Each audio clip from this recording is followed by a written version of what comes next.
Balik ako may rapper daw sa TikTok na naghahamunan laban. Walang personalan ko pero ano ba talaga gusto mong patunayan? Ano nga ba nakain mo para maisip mo bigla na ako ay labanan? Imposible akong talunin lalo na pag rap battle na ang usapan. Pinakamalakas mag-chew dito sa Pinas.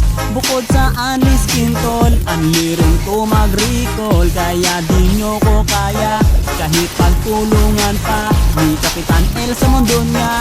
Kayo'y mapapaluhod sa harapan ng tunay na rapper na hinamon mo ng battle sa taliksahan ng rap. Pagkatalo mo'y masaklap, ngayon matutong kumilala, di may kukumpara. Sarap mong parang misa, ganto mag-rap ang Pinoy. Oy, oy, oy, oy,